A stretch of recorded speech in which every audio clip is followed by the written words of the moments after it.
As you know, my name is Hannah Jenny. And so Hannah Jenny, I was actually named after two grandmothers. Hannah was after my mother's mother, whose name was Hannah Ann, and Jenny, I was named after my great-grandmother. Jenny was actually born in Russia. She was the daughter of what I later understood to be that my great-great-grandfather was a Cantonist, meaning that at a very young age, possibly around the age of 7, he was basically taken by force by the Russian army, and served in the Russian army for around 25 years, forced army service. And one of the side goals of this whole movement by the Russian army to like bring Jewish boys in the army was to make them into good Russian Orthodox boys, Christian, like for them to give up Judaism. So for one of these Cantonists to remain Jewish was quite extraordinary. These boys were beaten and humiliated and, starved almost to death in order to force them to take on Christianity. So it was quite incredible for a person like my great-great-grandfather to actually stay Jewish. I guess because of my own personal connection with Cantonists, then Rabbi Niven, my teacher Rabbi Niven of the Rabbi Niven Personal Development Chaboras, he just told a very, very moving story about a Cantonist that I want to share, and it moved me to tears, I guess because it reminded me of my own great-great-grandfather, who I never knew, whose name I don't even know, but I think whose heroism and determination to stay a Jew changed my life, meant that I'm a Jew. So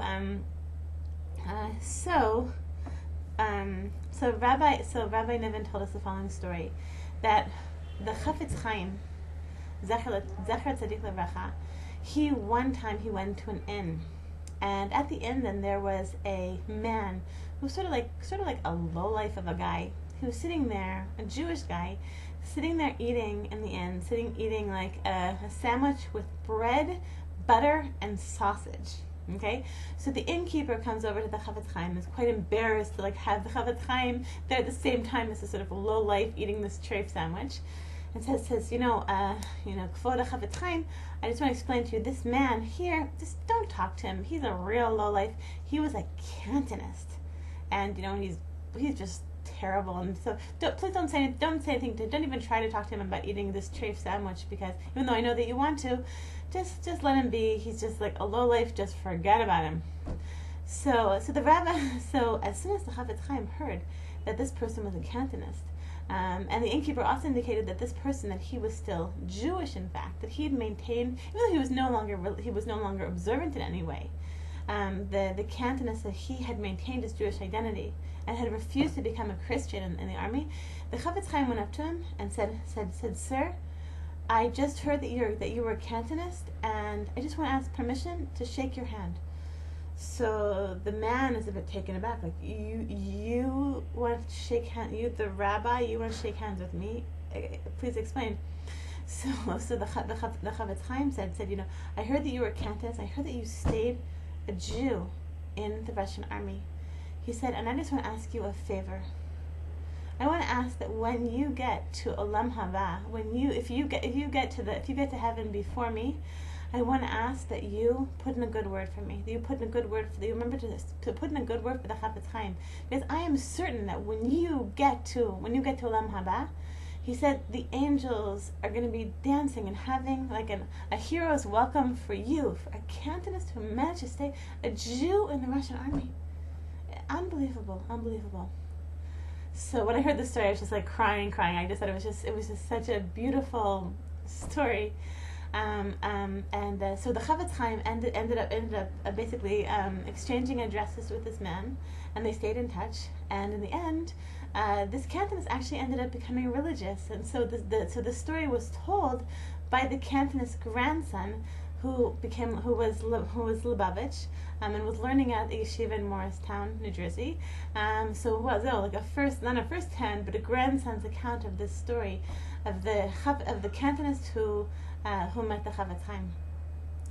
So what I think is so exceptional about this story is just how the Chafetz Chaim was able to see the person's soul, was able to see this person's struggles without looking at, look at the external trappings of, the sausage sandwich with butter and etc. and like sort of like this sort of low life, whatever kind of way of being. He was able to look behind that and say, wow, this was a person who stayed a Jew in the Russian army. Unbelievable. So it reminded me of that we often that we say in Tehillim, that we say in the Psalms, we say Hashem Tzilcha. God is your shadow. And my teacher Dina Friedman, she often said to us, it's something, a very like common idea in Jewish thought, is that Hashem Tzilcha, God is your shadow, meaning the way that you act with other people is how God is going to act with you. If you are forgiving, then God will be forgiving with you. If you refrain judgment and suspend judgment and don't judge others, then God is not going to judge you.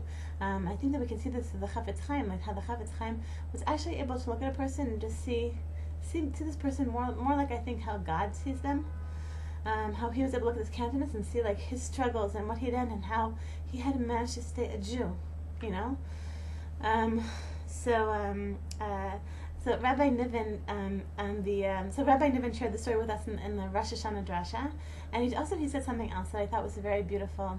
In the Rosh Hashana drasha, he explained that that in a way, so Rabbi Niven, it's a phone class. So I've been participating in Rabbi Niven's class almost like for 4.5 years now. And I'm in the same group with women who I can identify, I hear their voice, I know exactly who they are. I know it's, this one from Denver, and this one from New Jersey, and this one from California. But I don't know what they look like. And I have no idea. What it could be that this woman, covers her hair. It could be this woman doesn't cover her hair. It could be this woman is wearing jeans. It could be that this one's wearing like a shaitel with like a little, Hasidic hat on top. I have no idea hashkafically, in terms of like Jewish affiliation, I have no idea who these women are. And Rabbi Niven was just pointing out like what a blessing that is, what a blessing this in this group. He said now there's over 500 women participating in Rabbi Niven's chaburas, well over 500 women. He said if we could see each other, and what we all look like, he said it would bring up, I think, a lot of sinat chinam, a lot of like, oh, this one's in my chabura, she doesn't even cover her hair, and this one wears jeans. Are you kidding? She's in my chabura. And what about that one? She looks like she's like, it must be like a satmar. Like, what am I doing in the same group as her and whatever? but what it is that in the chabura, like we're just talking about, being human beings and the struggles that we go through as human beings, and we're able to relate to one another totally as souls, as like, a person. And when you get down to the soul level, there's really not so much difference between like the woman wearing like the pillbox hat on top of her shaitel, and the woman who's wearing jeans and doesn't cover her hair. When we get down to a soul level and like our struggles, we're pretty much like, we're all Jews, and we're going through the same struggles, and we're all just like human beings. And so as we come up to Rosh Hashana, I want to bless all of us that we should try and do this. Like Hashem is judging us, and that's the way that it should be. It should be that God is judging us, and that we should learn. I want to bless us all that this coming year that we should judge people less. That we should judge fellow Jews less, and leave the judging up to God. Okay, and Bezrat Hashem, by giving up, by suspending judgment and not judging others, not judging our fellow Jews, the God will go a lot softer on us also in these days of judgment to come. Okay, so I want to bless all of you Jewish moms with a year that is so sweet and so matok. That you should be blessed, all of you, with peace in your home and nachat from your children and health and prosperity, and only good news only good news in this coming year. Bless all of you Jewish moms with an amazing week and an amazing new year.